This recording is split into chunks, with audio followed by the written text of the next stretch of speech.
We've all heard it. The current fights happening in the Democratic Party are a war between the progressive wing and the moderate wings. And after Abdul El Sayed just won the Michigan Senate primary, it's... This one makes me so angry. So much gaslighting. I love how the people who got us into this mess think they're best suited to get us out. Let's listen to one of the biggest losers in the past 2 decades. Neera Tanden is just freaking out because she can feel money, power, and influence slipping. Good riddance. America's discovering social democracy. Moderates have no ideas, plans, or vision. Their only argument is that they're more electable, yet they keep losing elections. Democratic establishment is in a free fall. Oh no. Anyway, is she drunk? Oh, okay. Let's look at it a little bit. I want to get a little taste of this. Pretty clear that the progressive wing is winning that war, at least for now. So this week, with the Wisconsin primary on tap, we're going to talk to the establishment side of the Democratic Party to see if they're taking in any of the signs from the elections that have just happened around them. I talked to Neera Tanden, Democratic Party strategist and president and CEO of the Center for American Progress, a Democratic think tank. I'm good. Great to be with you. You've headed the Center for American Progress. You've broken barriers in the Democratic Party, and you've also become something of a legendary keyboard warrior yourself. We're going to go through all of those things today. But I wanted to start by just saying, like, for those who are unaware, you've had great influence in the Democratic Party, but you've never had formal electoral office. Like, if someone is unfamiliar with what you do, with what the Center for American Progress does, how would you explain it to them? The Center for American Progress is an ideas institution. It's a think tank. We also have a C4, which is an advocacy arm.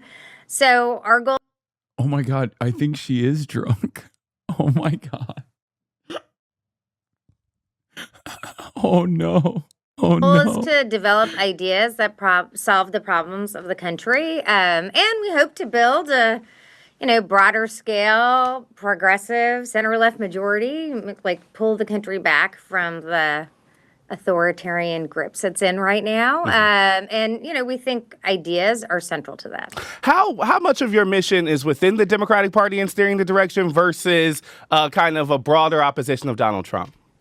I think it's both. I think it's, when I came back to CAP, and ever since I've said it's really crucial that we oppose Trump, but that's not enough. It's not enough to just be critical of Trump. We have to offer an alternative. I think fundamentally everything is a competition of ideas. I mean, I think a lot of kind of liberals and progressives and moderates even think that, Trump is actually just a kind of...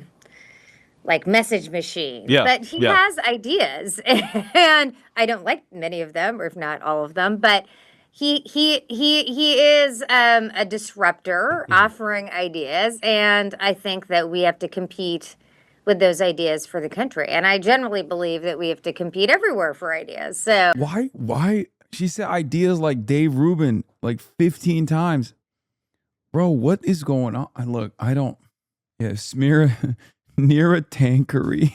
She got the Janine Pirro special. It definitely feels as if Democrats, particularly in the last election, kind of ceded too many ideas to Trump. And so the role of places like CAP and others is certainly important. The last kind of thing I wanted to ask before we jump into kind of this year and we're looking back at Democratic... Neera Tanden. Primary results is about Twitter. I mean, I feel like in recent years, you've become known in political circles for your account, and you have recently taken on a role that I think is interesting. You've become like the establishment's strongest soldier. You certainly have made. I really don't like the establishment. I know. I'm throwing it out there early because I know it's an imperfect term, but I just wanted to ask, why the investment in such a public posture in this kind of civil war against the Democratic Party, right? Like you could use your kind of personal pride or the. I know.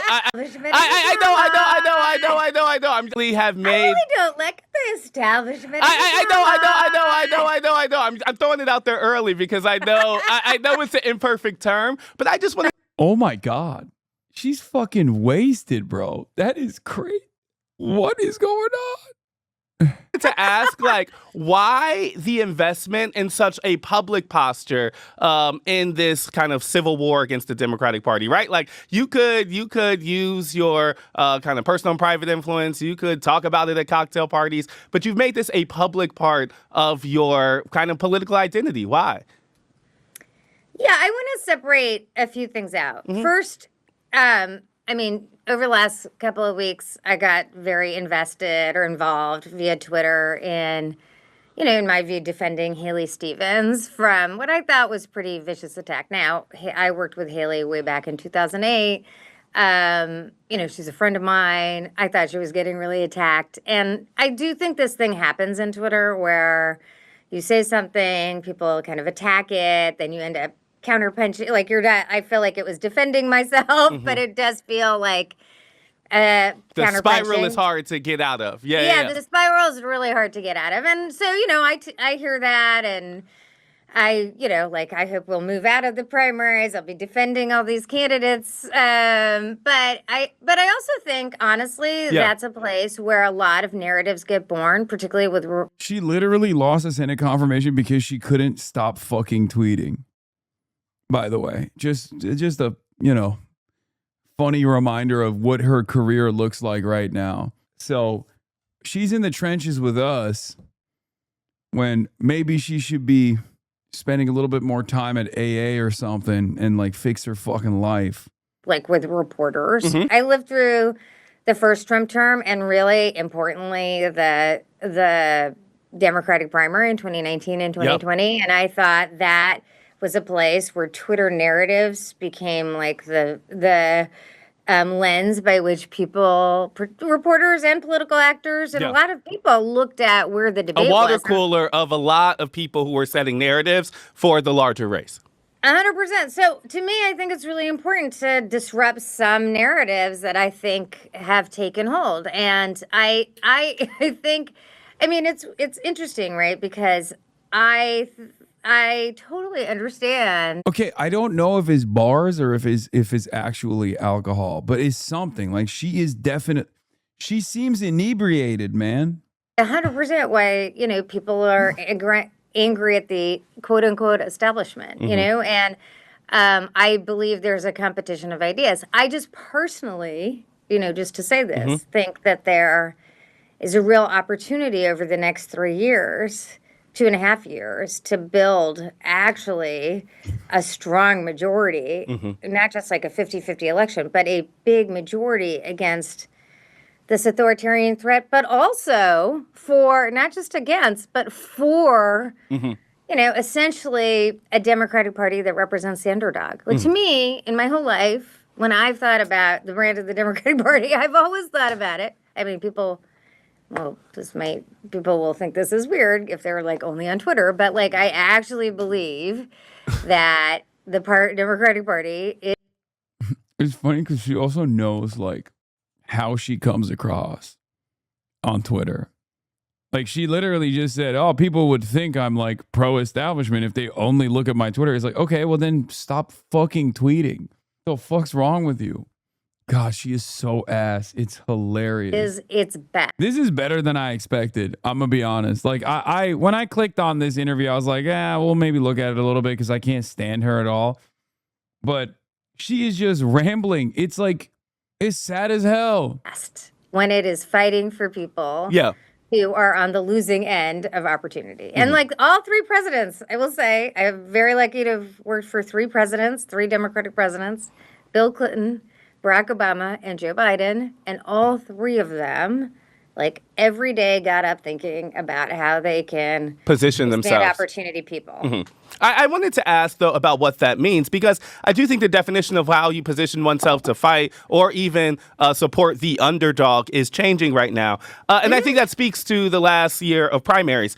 Abdul El-Sayed pulled off a win in Michigan over Haley Stevens. And this was the original impetus of why we wanted to talk to you. This follows a string of progressive victories in New York and Colorado, and even possibly Wisconsin this week. What is your kind of primary read on what has happened in the last year of Democratic primaries? What do you take away? Yeah, so I think you see a kind of insurgent left in until the Michigan primary and in blue cities and blue areas, very blue areas. Not 100% victories. Ed Case won on Saturday in Hawaii. Yep. He's a pretty moderate person for his district against a liberal insurgent. Wesley Bell defeated Cori Bush last week. So, but Certainly. honestly. Wow, you got all the heroes. Wow. Star-studded cast, dude. Hi, everyone. Neera Tanden here, president of the Center for American Progress. Donald Trump just took to Truth Social to attack us for telling the truth. We issued a report that found that there's been no discernible impact on the rate of violent crime from his deployments of National Guard troops in cities across the country. I think that demonstrates that these National Guard deployments have been a waste of money. And that's a message he does not want you to hear. It just feels weird. Well, one, seeing her sober, and two, doing a normal job. Like, this is what you're like, this, it's strange. Not only is she sober, but also like kind of doing her job as a person tasked with like heading a liberal think tank. Right? Like, it's whiplash. It's like a real Jekyll and Hyde situation. You know what I mean? Like, where she's like, yeah, Donald Trump, here, we have a new policy paper that identified that the National Guard deployments were not only costly, but also had no impact on lowering the crime rates. It's shocking. Yeah, from liberal think tank to liberal drunk tank. That is why he's threatened us with a lawsuit. But I am here to say that we stand by our research 1,000%, and we are happy to be in a fight against the president around the truth. Genuinely, a lot of Democratic incumbents have lost against, and to be fair, mostly kind of liberal Democratic incumbents losing against a more left candidate. We live in a time where this administration wants us to live with his set of facts, Trump's set of facts, not the truth. Distinction between liberal and left wing, and it seems like those insurgents have had themselves a good year. We didn't hear Congressman Clyburn say this when we were talking to him a week or two ago, so it's interesting that you're starting from that place of acknowledgement. I guess I would ask, from that place, what do you think is driving it? Like, why? Like, what do you think is behind it? I think it's a combination of things. To me, the fact that Donald Trump won re-election, he's been around for 10 years. He's not an aberration. He's, first term you could say is an aberration. Getting reelected, to me, means. And that is why CAP is so important in this moment, because we are unafraid to demonstrate the facts, to do the research and analysis that will show Americans that Trump's policies are a failure. That a lot of things are fundamentally broken. So I definitely that is a clear takeaway you have from the 2024 election is that the central premise, I mean, I shouldn't say central premise, but one of the premise of the Biden administration, or at least campaign, was that Donald Trump could be an aberration that was just confined to that period of time. The last couple years have blown that up. In fact, yes. And I would say, in fact, to me, obviously in the Biden administration, there are a lot of failures. There are a lot of successes. There are a lot of failures. Like, you don't get Trump again unless there's some significant failures. Hey, I don't think people have heard everyone say that. So I want to just... Yeah, no. I mean, I'm very candid about there's policy failures. And I think the left... I mean, I'm very candid about there's policy failures. And that they hurt Americans, not help them. We know bullies attack when they feel vulnerable.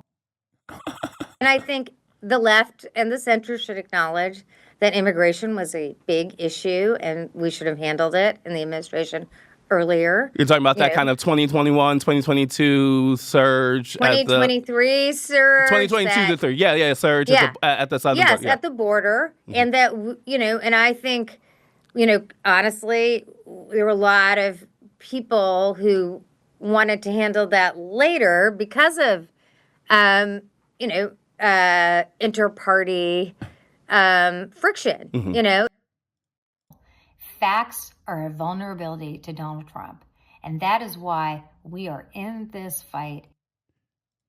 So, but I'd say the point I really want to make is I think the central analytical failure of the Biden administration, and I'm very proud to have served in it. I feel genuinely good about the work I did, but the truth is, the president and a lot of people around him believed that the central message of his presidency was restoration. And every election since 2006, except for one, Barack Obama's reelection, has been a change election. And it's not that Joe Biden wasn't offering change. He obviously was. He passed a lot of bills that really helped people, but the message of restoration. Sorry? But how it was pitched was around restoring the country from said aberration of Donald Trump. Yeah, returning to norms and, and I genuinely think that the president, really a lot of his political advisors believed going through 2024 even, the country wouldn't return to. And why we believe CAP's mission is more important than ever. Trump. And I think that for the future, I think this idea, if anyone in the party or anyone in America really thinks that the way we're going to address, fight Republicans is to go back, I just think that's wrong. And I've said this multiple places, my view. And I would say one of the challenges for moderates is pitching that forward first. Is pitching not just restoration, but almost grateful to our friends around the country rallying by our side. We are grateful for everyone. Incrementalism versus versus more transformation. And my view, and I say this all the time to all my friends, is if the choice is between incrementalism and radicalization, you'll be pulling the party to the left. And I think center-left folks or liberals, or I would describe myself as kind of a traditional liberal.